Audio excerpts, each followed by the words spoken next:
Okay, you guys, it's been a while since I've put up a video, so I wanted to give you the latest update. And I know the sound quality is not very good. I don't have like a professional mic or anything like that, so hopefully you can bear with it. And I think I got a pretty good story for you. So anyway, here goes. I ended up in the Swedish Hospital here in North Seattle after a severe Herxheimer reaction on Tuesday night. The emergency room went okay, except the doctors seemed really young and not able to understand anything about Herxheimer's or kidney stones or anything else related to health. They did know about drugs, and they put me out of pain after several hours. Then, since my electrolytes were going completely wonkers, they wanted to monitor me overnight. So I said, okay.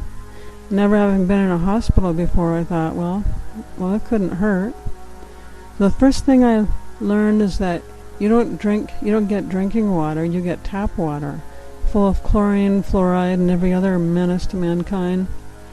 They wheeled me into a room with this poor elderly woman who had multiple fractures, and she was in severe pain. It was about 2 a.m. in the morning by then.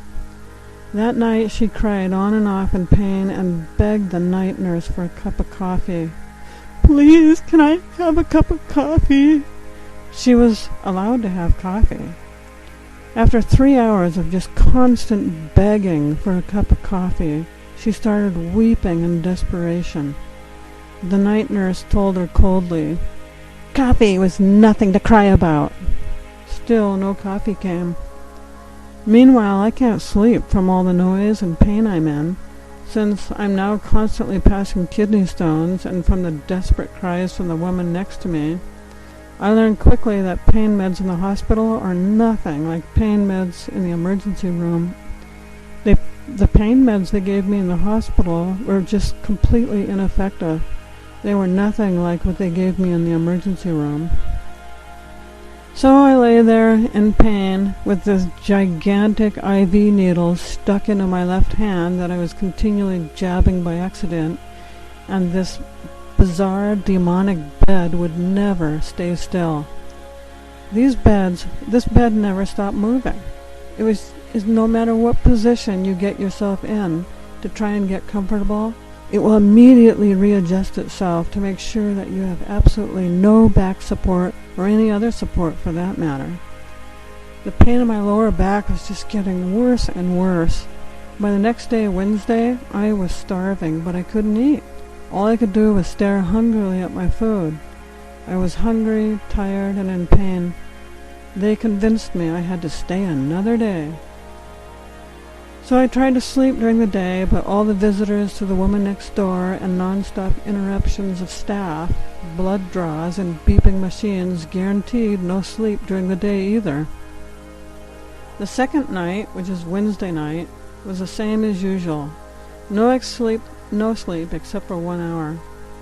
That demonic bed decided to sandwich me like a hot dog while dumping my entire body onto the metal base plate of the bed.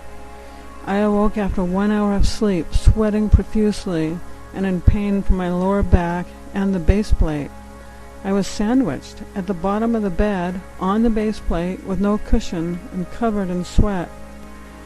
No matter how I tried to reposition myself, that demonic bed always made sure there was no support and readjusted itself immediately.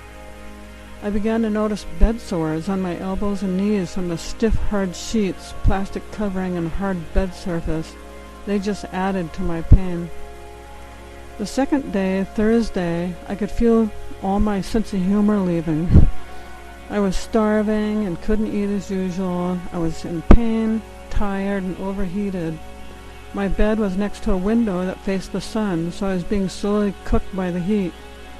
I figured out where the plug-in was for the bed and disconnected it. At least that demonic bed would lay still.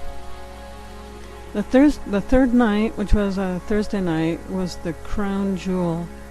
On this night, that poor elderly woman had diarrhea because of all the meds they gave her, and she told the night nurse through sobs of tears that she was lying in her excrement.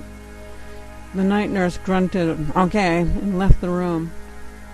1.5 hours later, The elderly woman is crying and begging for someone to help her out of her excrement. Finally, with much ado and after 2 hours, a team comes in and moves her in order to clean her up. She's crying out in pain because of all her fractures. Meanwhile, I'm beginning to lose my sanity from lack of food, constant pain, and lack of rest. I start beating the bed. I feel like I was being driven, just stark raving mad. I grabbed my IV tube and just tried to bite it in half. I stopped myself just in time from turning into what felt like a werewolf. At least that's what it felt like. The next day, Friday, when they told me I needed to stay for a couple more days, I almost screamed, "I'm leaving at 11! You people are killing me!"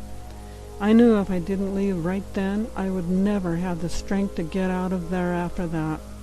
I dragged myself out of there, and since then, it has taken me a long 2 additional weeks to recover from that experience in the Herxheimers.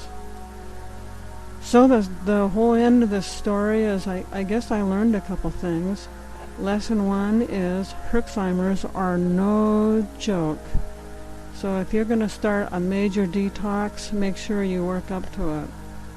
Lesson 2, don't ever agree to stay in a hospital.